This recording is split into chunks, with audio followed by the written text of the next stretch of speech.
చదువుతున్నాం, జాగ్రత్తగా ఆలకించండి. రోమపత్రిక 12వ అధ్యాయం, రోమపత్రిక 12వ అధ్యాయం 3వ వచనం. రోమపత్రిక 12వ అధ్యాయం 3వ వచనం. తను తాను ఎంచుకున్న తగిన దానికంటే ఎక్కువగా ఎంచుకొనక దేవుడు ఒక్కొక్కరికి విభజించి ఇచ్చిన విశ్వాస పరిమాణ ప్రకారము తాను స్వస్థ బుద్ధి గలవారగుటకు తగిన రీతిగా తను ఎంచుకొనబడినము. తగిన దానికంటే ఎక్కువగా ఎంచుకొనక. వాస్తవానికి మన ఆశలు, మన ఆలోచనలు చాలా గొప్పగా ఉంటాయి. మన ఆశయాలు చాలా గొప్పగా ఉంటాయి. మన కోరికలు ఎక్కువగా ఉంటాయి. ఆలోచించండి ఒకసారి, తగినట్లుగా మనం ఆలోచిస్తూ ఉన్నామా, లేకపోతే తగిన దానికంటే ఎక్కువగా మనం ఆలోచిస్తూ ఉన్నామా? మన దేవుడు, దేవాది దేవుడు, మన ప్రభు, మన రక్షకుడు యేసుక్రీస్తు ప్రభుల వారు ఎలా తగ్గించుకున్నాడో ఒక్కసారి జ్ఞాపకం చేసుకుందాం. చూడండి దయచేసి ఫిలిప్పీ పత్రిక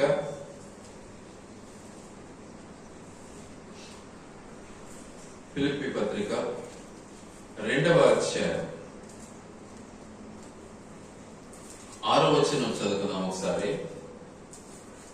ఆయన దేవుని స్వరూపము కలిగిన వాడై ఉండి దేవునితో సమానముగా ఉండుట విడిచిపెట్టకూడని భాగ్యమని ఎంచుకొనలేదు కానీ, 7వ వచనం, మనుషుల పోలికగా పుట్టి దాసుని స్వరూపమును ధరించుకొని తన్ను తానే రిక్తునిగా చేసుకొనెను.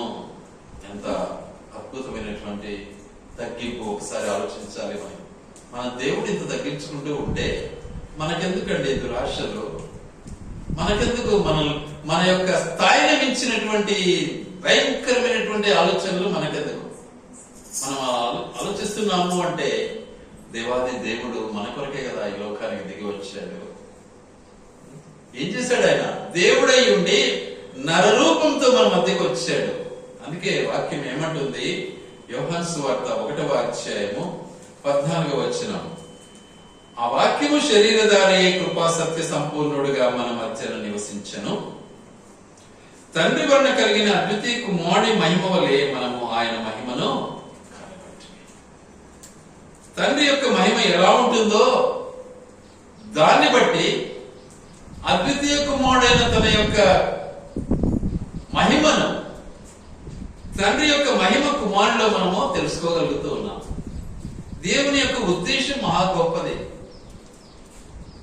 తండ్రిని మర్చిపోయామన్న సత్యాన్ని ఎరిగినటువంటి దేవుడు కుమారుని లోకానికి పంపాడండి. ఈ రోజైనా మనం తండ్రిని జ్ఞాపకం చేసుకుంటున్నామో లేదో ఒక్కసారి మన హృదయాన్ని తట్టండి దయచేసి. మన తండ్రిని జ్ఞాపకం చేసుకుంటూ ఉన్నామా? కానీ తండ్రి మనల్ని జ్ఞాపకం చేసుకోవడానికి ఏం చేశాడు? తన అద్వితీయమైనటువంటి ప్రియ కుమారుడైన యేసుక్రీస్తును ఈ లోకానికి పంపాడు. ఇందులో సందేహమే లేదు. ఆయన చేసిన ఈ గొప్ప కార్యము నిజంగా ఏమంటాడు ఇక్కడ? మనుష్యుడుగా మన మధ్యకు వచ్చాడు. ఏమన్నాడు? మనుష్యుల పోలికగా పుట్టి దాసుని స్వరూపము. చూసారా ఏం స్వరూపము? మనం కోరుకుంటాం మాటలా, మనం ఎన్ని అలంకారాలు కావాలని ఇష్టపడతామో, ఎన్ని భయంకరమైన లోకపు ఆశలకు బానిసలమైపోతామో మనకే తెలియదు. మనం ఏం చేసేది కూడా మనకు తెలియదు. ఆ రీతిగా మనము మన యొక్క జీవితాన్ని వ్యక్తపరచుకుంటూ ఉన్నాం. అందుకే అంటున్నాడు ఇక్కడ ఒక మాట అన్నాడు. ఏమన్నాడంటే స్వస్థ బుద్ధి కలవారై. బుద్ధి ఏమైపోయింది? చెడిపోయింది. బుద్ధి ఏమైపోయింది? రోగం వచ్చేసింది. బుద్ధికి రోగిష్ఠులమైపోతున్నా. కాబట్టి స్వస్థ బుద్ధి గలవారగుటకు తగిన రీతిగా, స్వస్థ బుద్ధి గలవారగుటకు తగిన రీతిగా మన జీవితాలను మనము సరిచేసుకోవాలి అన్నటువంటిదే దేవుని యొక్క ఉద్దేశం. అయితే దేవుడు నిజంగా అద్భుతమైనటువంటి దేవుడు. ఆయన యొక్క ఆలోచనలు చాలా గొప్పవి. చూద్దాం ఆ మాటను ఒకసారి. యెహోషువ గ్రంథం 1వ అధ్యాయం. యెహోషువ గ్రంథం 1వ అధ్యాయం 8వ వచనం చదువుకున్నాం. ఈ ధర్మశాస్త్ర గ్రంథమును నీవు బోధింపుక తప్పిపోకూడదు. వింటున్నారా? ఈ ధర్మశాస్త్ర గ్రంథమును నీవు బోధింపక తప్పిపోకూడదు. దానిలో వ్రాయబడిన వాటన్నిటి ప్రకారము చేయుటకు నీవు జాగ్రత్త పడినట్లు దివారాత్రము దానిని ధ్యానించిన యెడల నీ మార్గమును వర్ధిల్లజేసి చక్కగా ప్రవర్తించదు. ఎంత గొప్ప చక్కటి మాట మనకు దేవుడు బోధిస్తున్నాడు. ఒక్కసారి ఆలోచించండి. వాక్యం చదవాలంటే ఇరిటేట్. మనకు బైబిల్ చదవాలి అంటే ఇరిటేట్. ఇబ్బంది పడుతూ ఉంటాం, విసుక్కుంటూ ఉంటాం. మీరు ఆలోచించండి. కాస్త సమయం దొరికితే దేవుని వాక్యం చదువుకుందామనే మనస్తత్వం మనకు రాదు. వస్తుందంటారా? బాతకాయలు కొట్టమంటే గంటల కొద్ది కొట్టేస్తారు ఇబ్బంది లేకుండా. వాక్యం చదువుకుంటూ కూర్చుందామనే మనసు మనకు రాదు. అల్లరి మాటలు మాట్లాడుకుంటూ కూర్చోమంటే ఎంతసేపైనా కూర్చుంటారు. ఏం ప్రయోజనం? దేవుడు ఎంత చక్కగా మనకు బోధిస్తున్నాడో. మనం ఎలాంటి వాళ్ళమైనా కూడా మన దేవుడు మనల్ని విసిగించక, మన దేవుడు మనల్ని విసర్జించక, మన దేవుడు మనల్ని త్రోసివేయక, మన దేవుడు మనల్ని కాపాడటానికి ఇష్టపడుతూ ఆయన యొక్క అమూల్యమైనటువంటి తన యొక్క మనస్తత్వాన్ని మన మీద ఉంచడానికి ఇష్టపడుతున్నాడు. ఏమంటున్నాడో మళ్ళీ ఒకసారి జ్ఞాపకం చేసుకున్నాం. ఈ ధర్మశాస్త్ర గ్రంథము, ఈ నా మాటలు, ఈ ధర్మశాస్త్ర గ్రంథము నీవు బోధింపక తప్పిపోకూడదు. ఎవరికి? సంఘానికి. ఎవరికి? ఇతరులకు. ఎవరికి? అన్యులకు. ఈ మాటలు చెప్పడం నేర్చుకో. ముందు నువ్వు నేర్చుకో, ముందు నువ్వు విను, చదువు, ఇతరులకు చెప్పాలి. తర్వాత దానిలో వ్రాయబడిన వాటన్నిటి ప్రకారము చేయుటకు నీవు జాగ్రత్త పడు. అజాగ్రత్తగా ఉంటావు, నిద్రపోతూ ఉంటావు, సోమరిగా ఉంటావు, లెక్కలేనితనంగా ఉంటావు, దిక్కులు చూస్తూ ఉంటావు. కాబట్టి జాగ్రత్త పడు, మెలకువగా ఉండు. ఎంత చక్కగా మాట్లాడుతున్నాడు దేవుడు. జాగ్రత్త పడు. తర్వాత ఏమంటున్నాడు? దివారాత్రము దాన్ని చదివి ఆ నీ మార్గమును వర్ధిల్ల చేసుకుని చక్కగా ప్రవర్తించదు. చూసారా? దివారాత్రులు దాన్ని ఏం చేయాలి? చదవాలి, ధ్యానించాలి. చదువుతున్నావా? మనము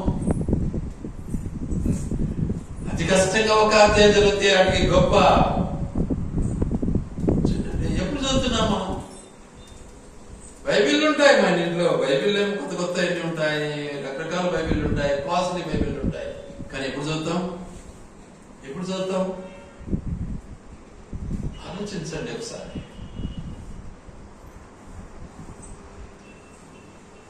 బైబిల్ మన చేతిలో ఉన్నప్పుడు, దేవుని వాక్యము మనం చదవలేకపోతే ఇక మనం ఎలా దేవుని బిడలమని ఎలా చెప్పుకోవడము, ఎలా చెప్పుకుందాము? సిగ్గు కాదా మనకు? రొంతన రాదా?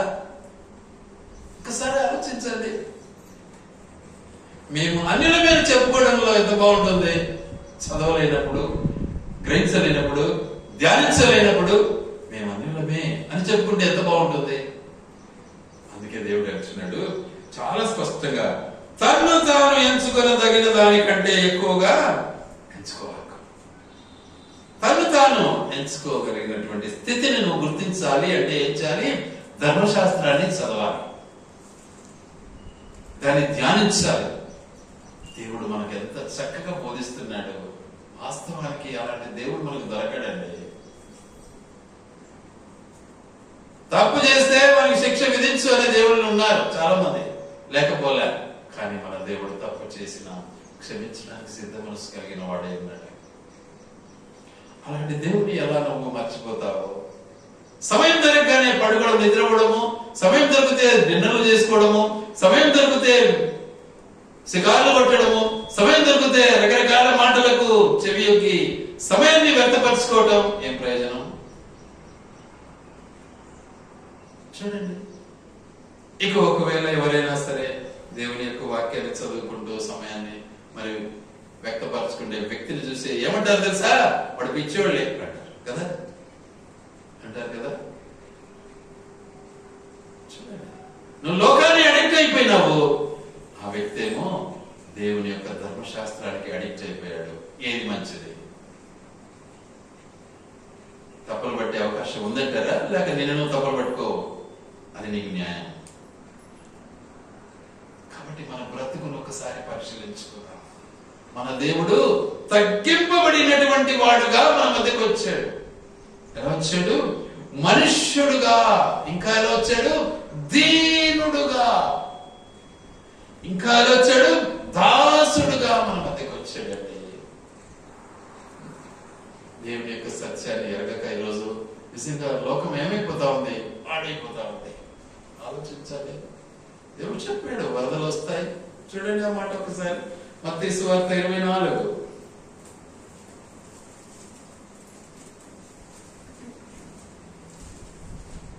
మత్తయి సువార్త 24వ అధ్యాయం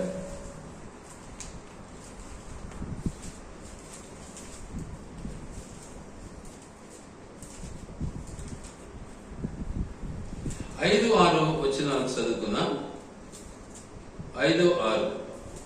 అనేకులు నా పేరిట వచ్చి నేనే క్రీస్తునని చెప్పి పలువురిని మోసపరచెదరు. మరియు మీరు యుద్ధములను గూర్చి యుద్ధ సమాచారములను గూర్చి వినబోదురు. మీరు కలవరపడకుండా చూచుకునుడి. ఇవి జరగవలసి ఉన్నవి గాని అంతము వెంటనే రాదు. జనము మీదకి జనమును, రాజ్యం మీదకి రాజ్యమును లేచును. అక్కడక్కడ కరువులను, భూకంపములను కలుగును. ఇవన్నీ వేదనలకు ప్రారంభము. ప్రారంభము. చూసుకోండి, ప్రారంభంలోనే ఎంత మంది వెళ్ళిపోతున్నారంటే. బాధ కలగడం లేదా? మీరు టీవీలు చూడడం లేదా? సెల్ చూడడం లేదా? మానవత్వంగా మనం బాధపడనక్కర్లేదా? వాళ్ళ కోసం ప్రార్థన చేయడం అక్కర్లేదా? ఒకసారి ఆలోచించండి. మరి మీకు బాధ కలుగుతుందో లేదో కానీ నేనైతే ఎప్పుడు ఏడ్చుకుంటానే ఉంటాను. సరే, చూస్తా ఉంటా, కళ్ళంబడి నీళ్ళు కారుతానే ఉంటాయి.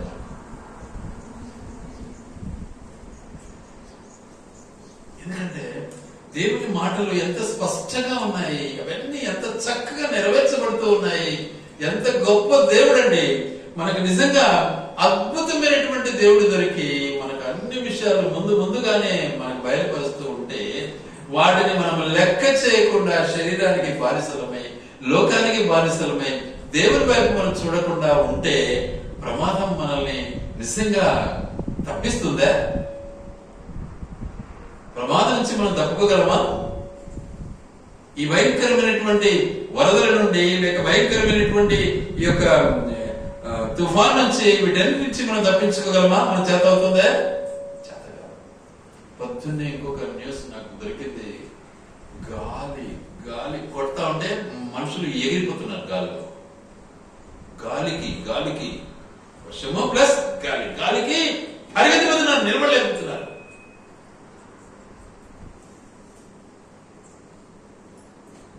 ఎక్కడ తెలుసా? చైనాలో.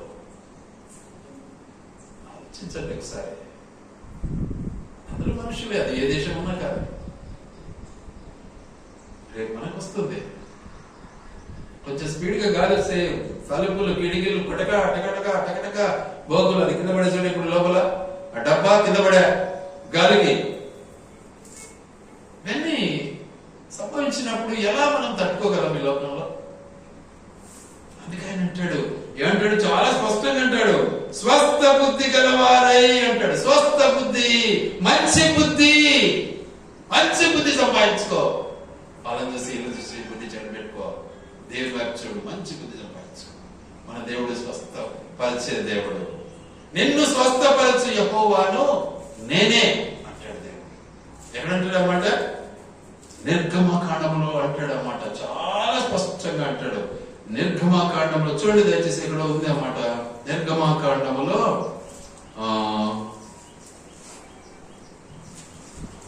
15వ అధ్యాయము 26వ వచనం. 15వ అధ్యాయం 26వ వచనం.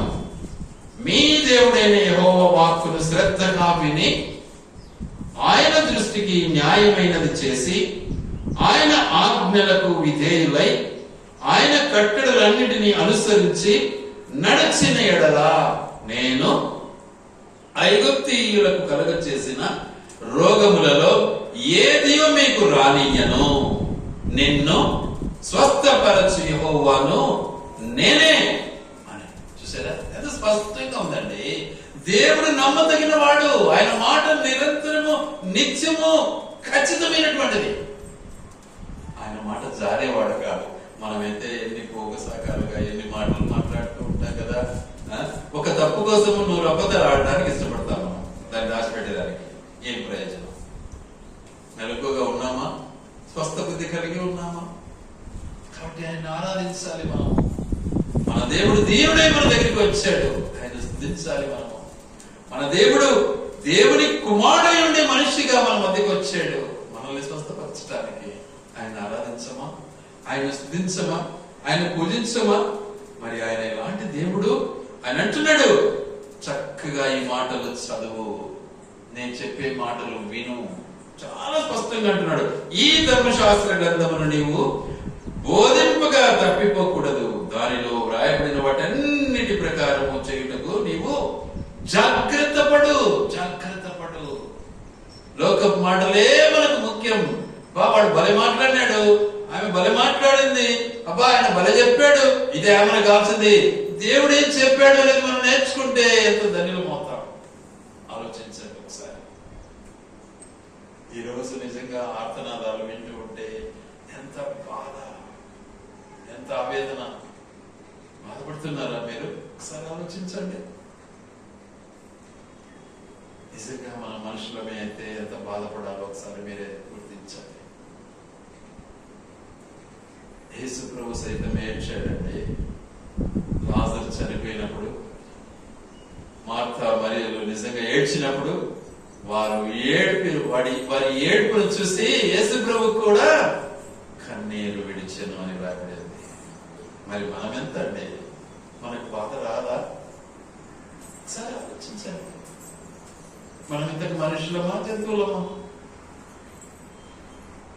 కాబట్టి మన దేవుడు ఎంత తగ్గించుకొని మన దగ్గరికి వచ్చాడంటే వర్ణనాతీతం. దాన్ని మనం గుర్తించి అట్టి ఆ దేవుని మనము ఏం చేయాలి? మనసారా ఆరాధించాలి. మనసారా ఆరాధించాలి. చూడండి ఆయన యొక్క ఉన్నతమైనటువంటి ఆలోచనలు ఎలా ఉంటాయో. కీర్తనల గ్రంథం 19వ అధ్యాయం. కీర్తనల గ్రంథం 19వ అధ్యాయం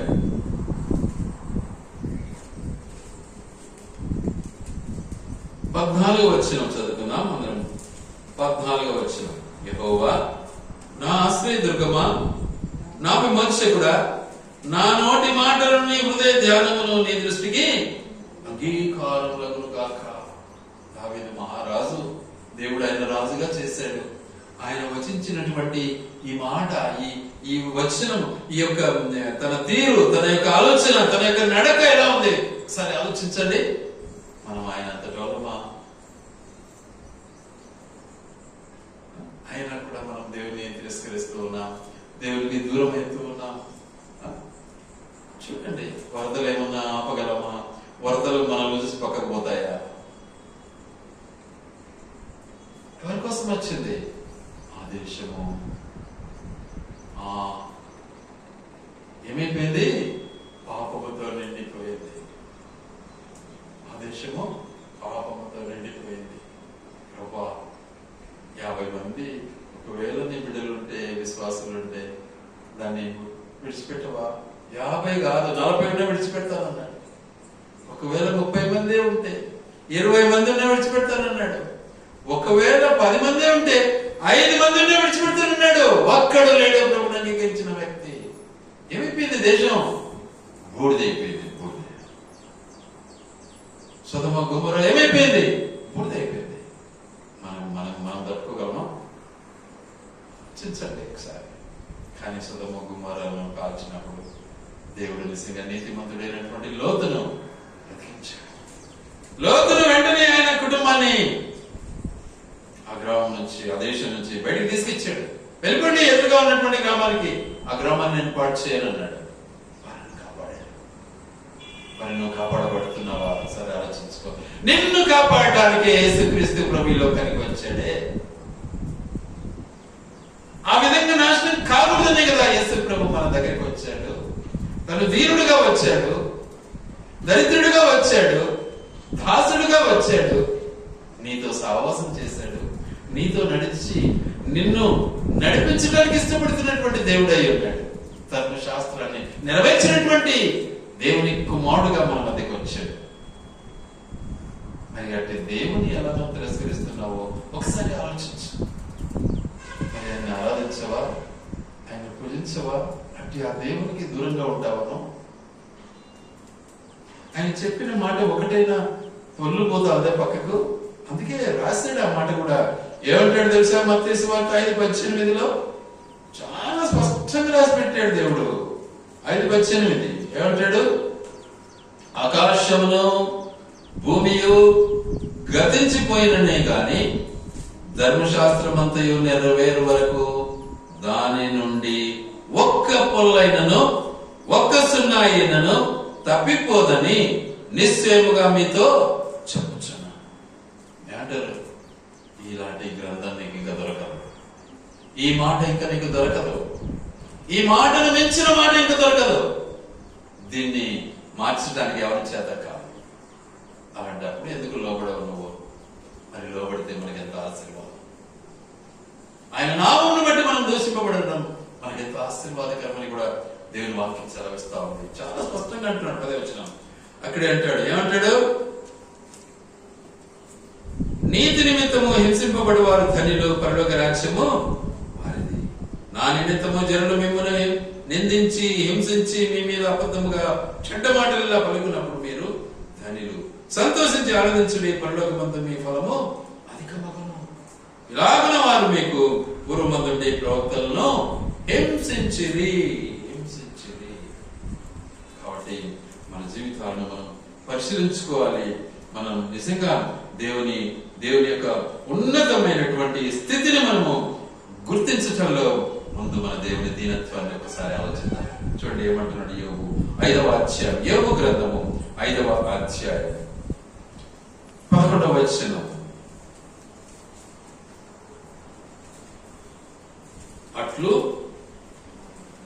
ఆయన దీనులను ఉన్నత స్థలములలో నుంచును, దుఃఖపడు వారిని క్షేమమునకు లేవనెత్తును. దుఃఖపడుతున్నావా? బాధపడుతున్నావా?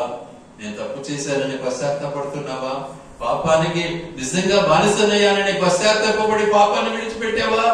మరి నీ తోటి సహోదరుని ప్రేమిస్తున్నావా? సహవాసం కలిగి ఉన్నావా? వాక్యాలు చదువుతున్నావా? వాక్యానికి లోబడుతున్నావా? నీ సహవాసము, నీ దేవుడైన సత్యాన్ని మర్చిపోయావా? జ్ఞాపకం చేసుకున్నావా? ఒకసారి ఆలోచించుకో. కాబట్టి మన బ్రతుకును ఒకసారి పరిశీలించుకున్నట్లయితే యోబు తన జీవితంలో తన పడిన కష్టము, తన బాధ మనమైతే సహించలేదు, మన చేత కాదు. లాస్ట్ గా ఆయన భార్య కూడా ఆయన ఏం చేసింది? దూషించి వచ్చేసేయి అంటా ఉంది. ఇంకా ఏంటి దేవుడు? ఆయన అన్న మాట ఏంటి తెలుసా?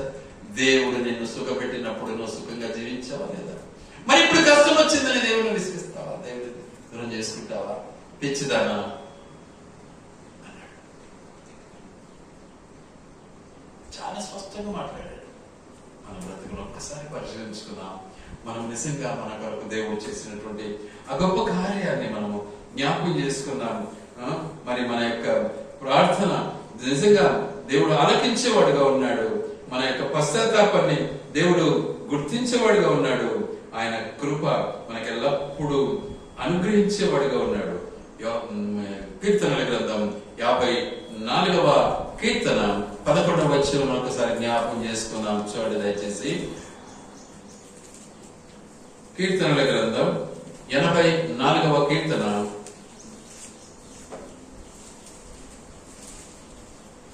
11వ వచనం. దేవుడైన యెహోవా సూర్యుడును ఖేడమునై ఉన్నాడు. యెహోవా కృపయు ఘనతయు అనుగ్రహించును. యథార్థముగా ప్రవర్తించు వారికి ఆయన ఏ మేలును చేయక మారడు. చూసారా ఎంత స్పష్టంగా ఉందండి. ఎవరండి? మహానుభావుడు కోరపు కుమారుడు రాసినటువంటి కీర్తన. నిజంగా ఈ కీర్తనలు వాస్తవానికి దావీదు కీర్తనలు అనేస్తారు కానీ ఇందులో కోరపు కుమారులు కూడా ఉన్నారు. కోరపు కుటుంబం అంతా ఆ రోజు నాశనం అయిపోయింది. మోషేని తిరస్కరించారు, భూమి చీలింది, అందరూ వెళ్ళిపోయారు. ఇక మిగిల్చబడినటువంటి వారు కోరపు కుమారులు, దేవుని యొక్క సత్యాన్ని ఎరిగిన వారు, దేవుని యొక్క ఔన్నత్యాన్ని గుర్తించినటువంటి వారు, దేవుడు సజీవుడని, దేవుడు అన్ని విషయాల్లో ఆయన సమర్థుడని తెలుసుకున్నటువంటి వారు ఆయన వైపు చూస్తారు. మనం ఎప్పుడు లోకాశలు అని మన జీవితాలను మనము వ్యక్తపరుచుకుంటూ ఉంటే ఏ ప్రయోజనం? చాలా మంది బోధలు కూడా బోధిస్తారు కానీ లోకం వైపే ఉంటారు. నాకైతే అది నచ్చదండి. మీరేమన్నా అనుకోండి, చాలా మంది ఉన్నారు ఇప్పుడు బోధం బోధించేదే కానీ లోకం కావాల్సింది. మీరు చెప్పండి, ఇద్దరు యజమానులకు ఎవడైనా దాసుడుగా ఉండగలడా? ఇద్దరు యజమానులకు ఒకడు దాసుడుగా ఇద్దరికి సమంగా ఉండగలడా? ఎప్పుడు ఉండలేడు. గమనించేతగా ఏదో ఒకరికి ఎక్కువైతారు, ఒకరికి తక్కువ అవుతారు, అంతే. కాబట్టి మన బ్రతుకును ఒకసారి పరిశీలించుకుందాం. మన దేవుడు మన కొరకు ఏం చేశాడైనా దిగి వచ్చాడు. తను తాను తగ్గించుకున్నాడు, మన కొరకు దిగి వచ్చాడు, ఆయన కృపను ఆపాదించాడు. ఏమంటాడు ఇక్కడ? చదివినాం, యెహోవా కృపయు ఘనతయు మనకు అనుగ్రహించడానికి వచ్చాడు. ఆయన మనల్ని గనపరిస్తే మనం గనపరచబడతాము. ఆయన కృప మనపై ఆపాదిస్తే ఆయన కృప ద్వారా మనం జీవిస్తాం. కాబట్టి మన కోరికలు, మన యొక్క శరీరాశలు దయచేసి వాటికి స్వస్తి పలికి దేవుడి వైపు చూద్దాం. నిజంగా దేవుడు మనకిచ్చిన గొప్ప ఆధిక్యత. వాటన్నిటి నుంచి మనం తగ్గించబడినటువంటి వారమై, స్వస్థ బుద్ధి కలిగినటువంటి వారమై దేవుని మనం ఆరాధిస్తాం. అందుకే వాక్యంలో అన్నాడు కదా, ఆ కాలము వస్తుంది అన్నాడు. ఆ కాలము, ఆ సమయము వస్తుంది అన్నాడు. చూద్దాం ఒకసారి మళ్ళీ ఆ మాటను. అన్నాడు, అయితే యథార్థముగా ఆరాధించు వారు ఆత్మతోనూ సత్యముతోనూ తండ్రిని ఆరాధించు కాలము వచ్చుచున్నది, వచ్చే ఉన్నది అన్నాడు. వచ్చుచున్నది, వచ్చే ఉన్నది. తర్వాత తను ఆరాధించు వారు అట్టి వారే కావాలని తండ్రి కోరుచున్నాడు.